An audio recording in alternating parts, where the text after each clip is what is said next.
मुसाखिर cafe, एक कहानी, एक सफर, एक एहसास। Anjan book special, soon to be a Netflix web series. मेरी पहली हिंदी नॉवेल थी दिव्य प्रकाश दुबे की मसाला चाय। टाइटल ने ही मुझे खींच लिया। हालांकि मैं चाय प्रेमी नहीं हूं, लेकिन मसाला, गर्माहट और कहानी का मिश्रण हमेशा दिल को लुभाता है। किताब पढ़कर लगा कि अब शायद हिंदी में जल्दी दूसरी किताब न पढूं, क्योंकि अंग्रेजी की तुलना में हिंदी पढ़ना थोड़ा अधिक ध्यान मांगता है। लेकिन मेरी किताबों की दुनिया का अगला पड़ाव था मुसाखिर कैफे, दिव्य प्रकाश दुबे की एक और खूबसूरत कृति। और आज इसी किताब पर मेरे चैनल अंजन बुक्स पर यह विशेष समीक्षा, और साथ ही एक बड़ी खबर। मुसाखिर कैफे पर जल्द ही नेटफ्लिक्स वेब सीरीज बनने जा रही है। कहानी की जड़ में दो मुसाखिर, सुधा और चंदर। किताब की कहानी घूमती है सुधा और चंदर के इर्द गिर्द। दो ऐसे लोग जो अलग हैं, फिर भी किस्मत से एक दूसरे से टकरा जाते हैं। परिचय होता है एक मैट्रिमोनियल मीटिंग में, जहां माता पिता उम्मीद करते हैं कि शायद रिश्ता जम जाए। लेकिन सुधा, जो एक तलाक वकील है, शादी से बिल्कुल प्रभावित नहीं। उसने रिश्तों को टूटते देखा है, बिखरते देखा है, और इसलिए वो शादी नहीं करना चाहती। चंदर, एक सॉफ्टवेयर इंजीनियर, उसकी बातें समझ भी लेता है, स्वीकार भी करता है। धीरे धीरे दोनों करीब आते हैं, लिव इन में रहते हैं, प्यार में पड़ जाते हैं, और सब कुछ खूबसूरत लगता है।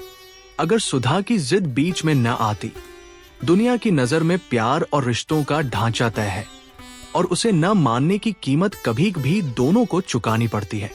इसीलिए सुधा और चंदर अलग हो जाते हैं। लेकिन सवाल वही कि क्या प्यार वापस रास्ता ढूंढ लेता है, या जिंदगी की भीड़ उन्हें दो अलग मंजिलों की तरफ धकेल देती है। सुधा मजबूत, स्वतंत्र, लेकिन जटिल। सुधा की सबसे बड़ी खूबी उसकी स्टैंड लेने की क्षमता है। वो अपने सिद्धांतों से समझौता नहीं करती। उसके चरित्र में एक तरह की खूबसूरत दृढ़ता है, लेकिन कहीं कहीं यही दृढ़ता चंदर के प्रति उसकी तिक्तता बन जाती है। कई बार वह चंदर की बातों को काट देती है, नजरअंदाज कर देती है, और ऐसा लगता है जैसे हर बहस का अंत उसी के पक्ष में होना चाहिए। पाठक इस बात से थोड़ा परेशान भी होता है, लेकिन यही उसकी हकीकत है। वो इंसानी, वास्तविक और लैड है। मसूरी का कैफे, जहां कहानियां सांस लेती हैं। दूसरी ओर कहानी का वातावरण, मसूरी का शांत परिदृश्य, पहाड़, शांत हवाएं, उदासी की हल्की परतें, और उस सब के बीच एक कैफे, मुसाखिर कैफे। ये कैफे सिर्फ एक जगह नहीं, ये एक एहसास है।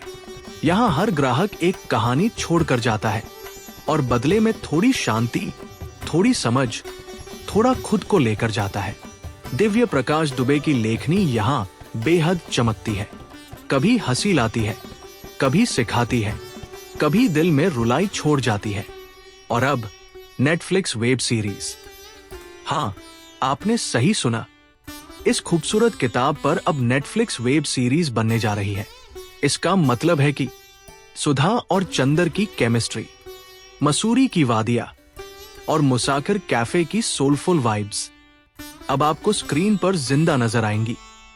अगर नेटफ्लिक्स इस कहानी के भावनात्मक पक्ष को उसी ईमानदारी से कैप्चर करता है, तो ये सीरीज भी गुल्लक, लिटिल थिंग्स जैसी दिल को छू लेने वाली मास्टरपीसेस में शामिल हो सकती है। मेरे चैनल अंजन बुक्स पर मैं इस वेब सीरीज की डिटेल्ड रिव्यू भी लेकर आऊंगा, तो जुड़े रहिएगा। क्यों है मुसाखिर कैफे खास? क्योंकि इसमें प्रेम का यथार्थ है, रिश्तों की कड़वाहट भी है, और मिठास भी जीवन के बड़े लेसन्स रोजमर्रा के छोटे पलों में छिपे हैं। और सबसे बढ़कर ये किताब आपकी, मेरी और हम सभी की कहानी है। यही वजह है कि यह किताब हर आयु वर्ग के लिए कुछ न कुछ छोड़ जाती है। रेटिंग 4/5। अंत में मुसाखिर कैफे सिर्फ एक किताब नहीं, बल्कि एक अनुभव है। एक ऐसी यात्रा जिसे पढ़कर दिल हल्का भी होता है और भारी भी।